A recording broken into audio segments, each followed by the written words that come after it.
इशरत की जो मदर थी वो कहती है कि इशरत को मैं जानती हूँ, वो बिल्कुल ऐसा नहीं कर सकती। तो वो क्या करती हैं, 11 अगस्त 2004 को हाई कोर्ट में special criminal application number 822 file करती हैं, जिसमें वो डिमांड करती हैं कि एनकाउंटर फेक है, सीबीआई को ये केस दे देना चाहिए। बाकी जो एसडीएम थे वो इस केस के ऊपर अलग से ऑलरेडी इंक्वायरी कर ही रहे थे। ये वो टाइम था गुजरात का जिसमें 2003 से 2005 के बीच में टोटल 21 कंट्रोवर्शियल एनकाउंटर्स हुए थे, जिसमें से मोस्टली सभी का मिशन सीएम को मारने का था। और ये सभी एनकाउंटर सुबह के अर्ली आवर्स में हुए और सब में कुछ ना कुछ चीज को लेकर कंट्रोवर्सी चल रही थी। तो आम जनता जो थी वो भी कंफ्यूज थी और जानना चाहती थी कि सच है क्या। अब सेम टाइम पे क्या होता है कि सोहराबुद्दीन शेख, इसका भी जो एनकाउंटर हुआ था उसका भी कोर्ट केस सामने आ जाता है। ये जो इशरत जहान का एनकाउंटर हुआ था, इसमें जो पुलिस ऑफिसर थे जैसे डीजी वंजारा, एनके अमीन, राजकुमार पांडियन, यही same officer Sohrabuddin Sheikh case में भी थे। स्टोरी भी इशरत जहान की स्टोरी से मिलती जुलती थी, लेकिन सोहराबुद्दीन वाला जो केस था उसमें सुप्रीम कोर्ट ने इसको फेक बता दिया था कि ये फेक एनकाउंटर हुआ है। और ये सारे ऑफिसर जो इशरत जहान वाले केस में थे, इन सबको जेल जाना पड़ता है सोहराबुद्दीन वाले केस के चक्कर में, और इनके ऊपर 10 लाख का जुर्माना भी लगता है। और इसके साथ साथ गुजरात के होम मिनिस्टर अमित शाह को भी सीबीआई अरेस्ट कर लेती है।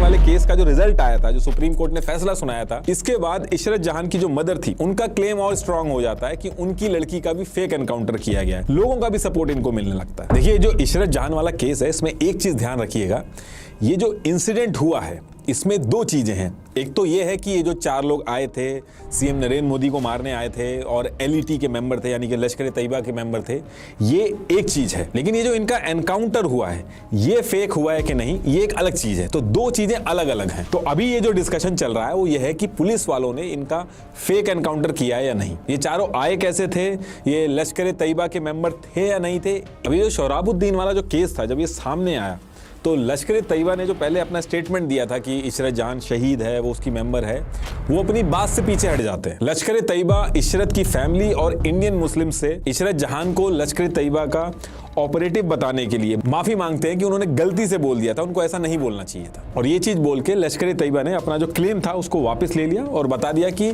इशरत जहान जो है वो एलईटी की मेंबर कभी थी ही नहीं। अब इसके बाद इशरत जहान का जो केस है वो गुजरात हाई कोर्ट में पहुंचता है, और हाई कोर्ट क्या करता है कि जुलाई 2009 में सेंट्रल गवर्नमेंट यानी कि कांग्रेस की गवर्नमेंट को नोटिस भेज के कहता है कि आप सारे इंटेलिजेंस एजेंसीज के साथ कोऑर्डिनेट करके इस पे इंक्वायरी करिए और एक एफिडेविट सबमिट करिए कि एक्चुअल में हुआ क्या था। तो जैसे मैंने बताया कि गवर्नमेंट उस समय कांग्रेस की थी और होम मिनिस्टर पी चिदम्बरम थे। तो पी चिदम्बरम ने ये काम अपने अंडर सेक्रेटरी आरवीएस मनी को दे दिया था, इस पूरे केस की इंक्वायरी करके एफिडेविट बनाओ और उसको फिर हम सबमिट करेंगे। ये जो इंक्वायरी करके एफिडेविट बनाने वाला जो काम था, पी चिदम्बरम ने खुद इसका ध्यान ना रख के डायरेक्ट आरवीएस मनी को जो ये दिया था, पी चिदम्बरम को ये चीज बहुत भारी पड़ती है। अब इसके बाद आरवीएस मनी काफी दिनों तक अलग अलग इंटेलिजेंस एजेंसीज के साथ मिलके इस पे इंक्वायरी कंप्लीट करते हैं और इस पे अपनी एक रिपोर्ट यानी कि एफिडेविट बना के सबमिट करते हैं कि एक्चुअल में हुआ क्या था। और इस एफिडेविट में ऐसी ऐसी बातें निकल के आती हैं जिससे हर कोई हैरान हो जाता है। इस एफिडेविट में ये निकल के आया कि हाँ, ये जो चारों एलईटी के मेंबर थे ये बीजेपी के टॉप लीडर्स को असैसिनेट करने की प्लानिंग कर रहे थे, और इसके लिए लश्कर तैयबा जो था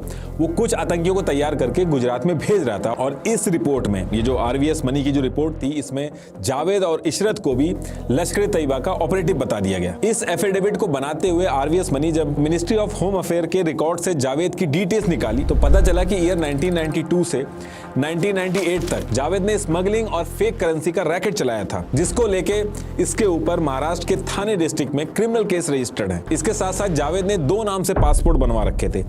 एक पासपोर्ट जिसका नंबर S514800 था, उस पे इसका नाम जावेद गुलाम शेख था जो इसने मुंबई से बनवाया था। दूसरा पासपोर्ट जिसका नंबर E662420 था, ये इसने कोची में प्रणेश कुमार के नाम से बनवाया था। इसने दुबई में जाके लश्कर तैयबा के मेंबर मुजम्मिल भट्ट से मिलके ये सारा प्लान बनाया था और इशरत को ये अपने कवर की तरह यूज करके अपनी वाइफ दिखा के इलाहाबाद, लखनऊ और नासिक के होटल में रुका था। और इसी टाइम पे जावेद के मुंबई के घर पे छापा भी मारते हैं तो पता चलता है कि इसका कोई परफ्यूम का बिजनेस नहीं था, बल्कि इसके घर से एक्सप्लोजिव डिवाइस, बॉम्ब बनाने के लिए इलेक्ट्रिक सर्किट और नेताओं के कोड नेम लिखे हुए मिलते हैं। अब ये एफिडेविट जो था वो बहुत ही ज्यादा कॉन्ट्रोवर्शियल था, लेकिन इसके बाद भी आरवीएस मनी ने पी चिदम्बरम को जब ये ड्राफ्ट भेजा तो पी चिदम्बरम ने इस पे साइन कर दिए। और साइन करने के बाद आरवीएस मनी का सिर्फ एक ही काम था कि इस एफिडेविट को अहमदाबाद में जाके सबमिट करना था। लेकिन कांग्रेस को ये चीज बहुत ही लेट रियलाइज हुई कि अगर ये एफिडेविट सबमिट हुआ तो दिक्कत हो जाएगी। तो अब होता क्या है कि आरवीएस मनी जब इस एफिडेविट को लेके अहमदाबाद कोर्ट पहुंचते हैं तो पहले तो इनको ये कहा जाता है कि जो एफिडेविट आप लेके आए हो ये फाइल नहीं हो सकता क्योंकि इसका टाइम निकल गया है। आरवीएस मनी खुद पता करते हैं तो उनको पता चलता है कि इनसे झूठ बोला जा रहा है,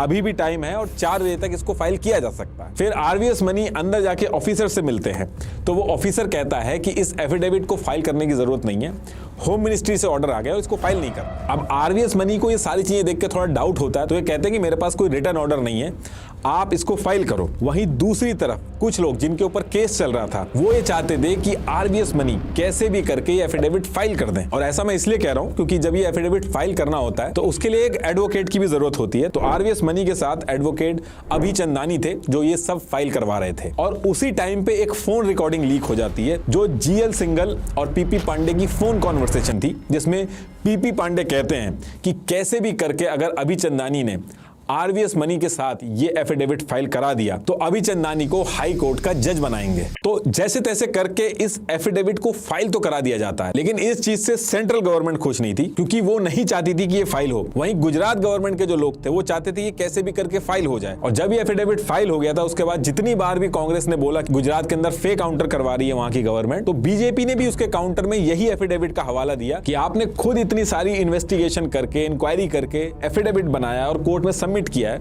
और आप खुद ही इस चीज को कह रहे हो कि एनकाउंटर्स फेक हो रहे हैं। अब देखिए एफिडेविट तो फाइल हो गया था लेकिन इसके बाद भी चीजें आसान नहीं हुई बल्कि और कॉम्प्लिकेटेड हो गई। तो ये जो अलग से इंक्वायरी चल रही थी एसडीएम वाली, इसको chief metropolitan magistrate DM Patel ने 12 अगस्त को मजिस्ट्रेट एसपी तमांग को दे दी थी और दी भी थी सीआरपीसी के सेक्शन 176 के तहत। इस सेक्शन के हिसाब से ये जो 4 लोगों की डेथ हुई थी वो किस रीजन से हुई थी और किन सर्कमस्टांसेस में हुई थी सिर्फ वो पता करना था, उससे ज्यादा नहीं करना था। तो अब जैसे एसबी तमांग के पास ये चीज आती है अगले 25 दिन तक वो इस पे काम करते हैं और 7 सितंबर 2009 को 243 पेजेस की रिपोर्ट सबमिट करते हैं। और जैसे ये रिपोर्ट आती है भूचाल मच जाता है। एसबी तमांग अपनी रिपोर्ट में कहते हैं कि मैंने इस पूरे एनकाउंटर को सही से रिव्यू किया है। अब ये चारों लोग एलईटी के ऑपरेटिव थे या नहीं इसका नहीं पता, लेकिन ये जो एनकाउंटर पुलिस ने किया है ये पूरी तरीके से फेक किया है और पुलिस जो कह रही है वो सारा कुछ झूठ बोल रही है। तो ये रिपोर्ट सबमिट करने के बाद SP Tamang, DG Vanzara, GL Singhal, NK Amin और ऐसे 20 से ज्यादा डीसीबी ऑफिसर्स के ऊपर फेक एनकाउंटर का आरोप लगाते हैं। ये उन 20 लोगों के नाम है। और अब ये सारी चीजें देखते हुए